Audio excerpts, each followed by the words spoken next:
Baltimore City is the opioid capital of the United States. Since 2018, 6,000 people have died in Baltimore, with a fatal overdose rate nearly double that of any other major city. From 2023 to 2024, juvenile crime arrests increased by 146% in Baltimore, highlighting a serious juvenile recidivism issue in Maryland. It's tone deaf and out of touch for Maryland progressives to boast about reducing violent homicide as if inner city violence, juvenile recidivism, and quality of life issues have been solved. Are we content with mediocrity and complacency when only about 200 people are expected to die this year instead of 350? Let's be clear, don't credit the governor's office for Maryland's crime reduction.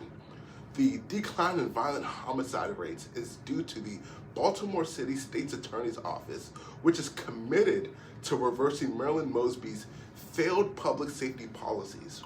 They focus on prosecuting violent crimes, fighting illegal gun possession, working with Baltimore police, and addressing low-level offenses, all while collaborating with the mayor on the gun violence reduction program. From 2021 to 2022, there were 2,200 arrests and 700 cases dismissed, with Mosby's office dismissing 31%. From 2023 to 2024, arrests rose to 2,400 and dismissals dropped to 400, with Bates' office dismissing only 16%.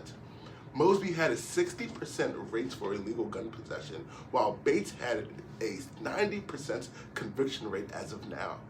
Since Bates took office, there have been 2,000 violent crime convictions, 1,723 incarcerations, and a 40% reduction in homicide rates.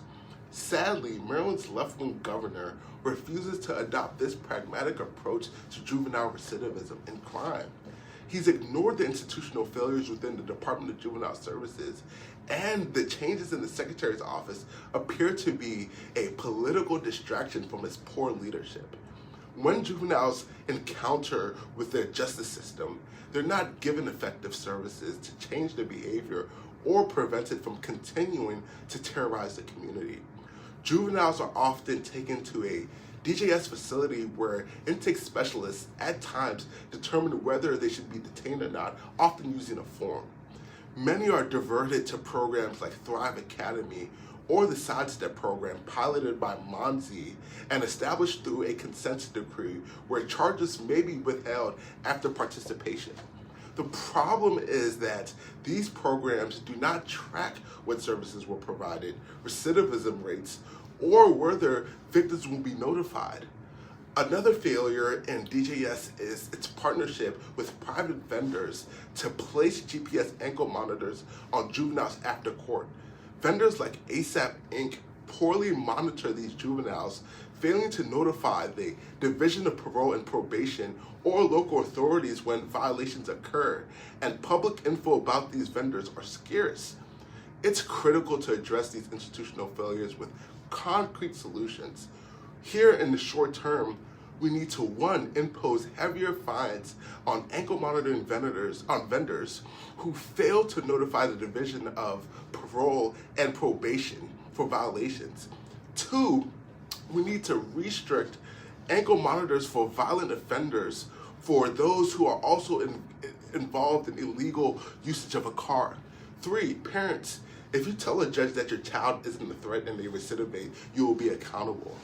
Long-term solutions begin with, one, expand the juvenile service education program and repurpose closed facilities into boarding schools and rehab centers.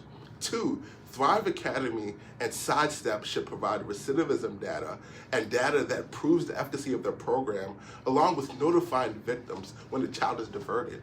Three, increase public transparency regarding GPS monitoring systems and juvenile records, and follow recommendations for JJMU.